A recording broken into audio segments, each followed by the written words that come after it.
guys, welcome to Nandini's cookbook. ஒரு 5-6 மந்த்ஸாகவே வீட்டிலேருந்து வெளில போகாமல் இந்த மாதிரி street style road style foods எல்லாமே ரொம்பவே நான் மிஸ் பண்ணுறேன்.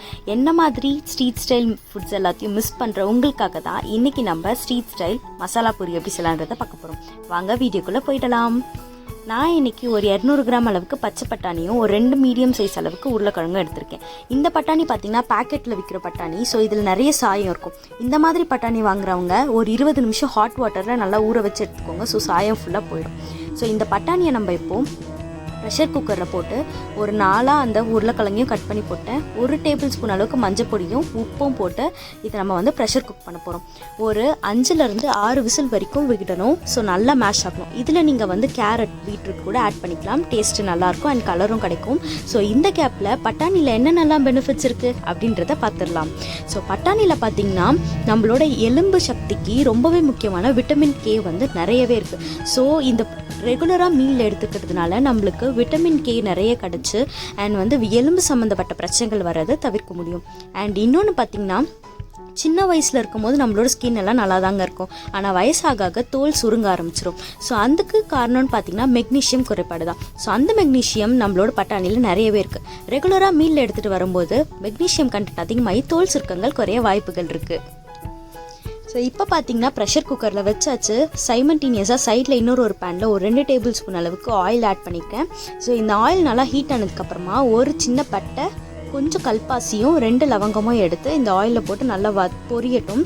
ஸோ பொரிஞ்ச அந்த ஃப்ளேவர் ஃபுல்லாக ஆயில் இறங்கினதுக்கப்புறமா ஒரு பெரிய சைஸ் ஆனியனை எடுத்து ரஃப்பாக சாப் பண்ணி வச்சுருக்கேன். ஸோ அதையும் போட்டு நம்ம நல்லா வந்து வதக்கிக்கணும். இது வந்து ரொம்ப வதங்கி கோல்டன் ப்ரௌன் ஆகணும் அப்படிலாம் இல்லை, கொஞ்சம் அந்த டிரான்ஸ்பரண்ட்டாக வந்தால் போதும். இப்போ ஒரு முழுசாக இருக்க வெங்காயம் தனித்தனியாக ஒத்தையாக வர அளவுக்கு வதக்கிக்கிட்டால் போதும். ஸோ இது வதக்கிட்டே இருக்கும்போது நான் ஒரு பெரிய பச்சை மிளகாயை 2ஆக கட் பண்ணி போட்டிருக்கேன். ஸோ 2 பச்சை மிளகாய் நான் மொத்தமாக ஆட் பண்ணியிருக்கேன். ஸோ இது வதங்கிட்டே இருக்கட்டும். நீங்கள் இந்த மாதிரி செய்யும்போது பக்கத்துலேயே குக்கர் வச்சுட்டு சைமல்டேனியஸாக செஞ்சிங்கன்னா உங்களுக்கு வேலை ஈஸியாக இருக்கும். நீங்கள் தனித்தனியாக செய்யும் போது ரொம்ப டயர்ட் ஆகிடுவீங்க. எதுக்குடா ஸ்ட்ரீட் ஃபுட் நம்ம வீட்லேயே செஞ்சு சாப்பிட்றோமே அப்படின்னு தோணும். ஸோ இந்த மாதிரி ட்ரை பண்ணுங்கள். இப்போ பார்த்தீங்கன்னா வெங்காயம் வந்து நல்லா வதங்கிடுச்சு. ஒரு தக்காளி, மீடியம் சைஸ் தக்காளியை வந்து அதே மாதிரி ரஃப்பாக சாப் பண்ணி வச்சுருக்கேன். ஒரு கைப்பிடி கொத்தமல்லி, புதினா அண்ட் வந்து ஒரு ஸ்ட்ரிப் கருவேப்பிலையும் ஆட் பண்ணி இதை நல்லா வதக்கிக்க போகிறேன். நான் சொன்ன மாதிரி தக்காளியும் ரொம்ப மசியணும்னு அவசியம் இல்லை, கொஞ்சம் வந்து ஸ்மாஷ் ஆகிற மாதிரி சாஃப்ட் ஆனாலே போதும். ஸோ இப்போ பார்த்திங்கன்னா தக்காளி நல்லா சாஃப்ட் ஆகிடுச்சு. ஸோ இந்த மாதிரி குத்தி வதக்குனிங்கன்னா தக்காளியில் இருக்க தண்ணி கண்டென்ட் எல்லாமே வந்து இதுலேயே வந்து எவாப்ரேட் ஆகிடும். மிக்சியில் போடும்போது ரொம்ப ஃபாஸ்ட்டாக வந்து அரையிறதுக்கு சான்சஸ் இருக்குது.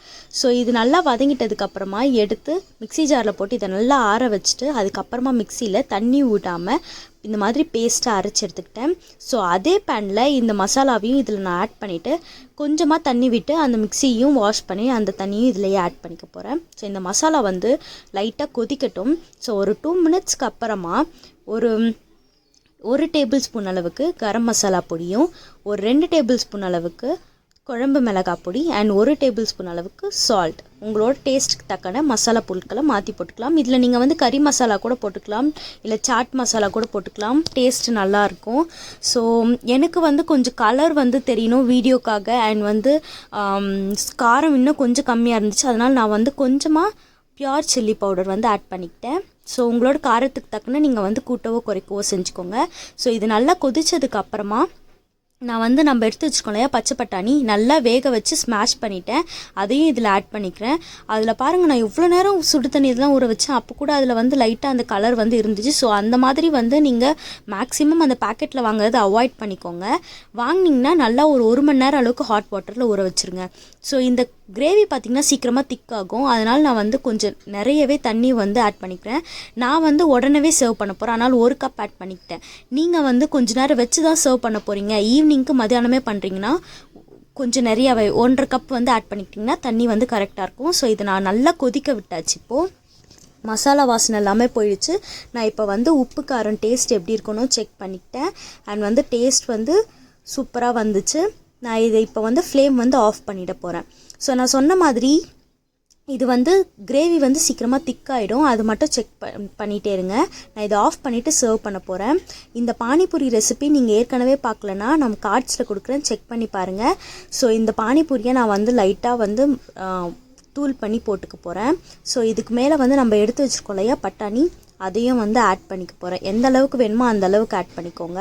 ஸோ அதை ஆட் பண்ணிவிட்டு நீங்கள் இது கூடவே நம்ம வந்து ரோட் சைட் காளான் மசாலா செஞ்சுருந்தோம், அதில் வந்து கார்ன்ஸ் போட்டுப்போம் இல்லையா, அந்த கார்னை கூட நீங்கள் ஃப்ரை பண்ணி போட்டுக்கலாம்.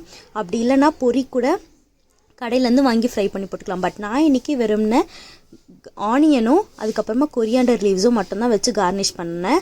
அதுக்கப்புறமா வந்து ஓமப்பொடி வீட்டில் இருந்துச்சு, ஸோ நான் அதையும் வந்து ஆட் பண்ணிக்கிட்டேன்.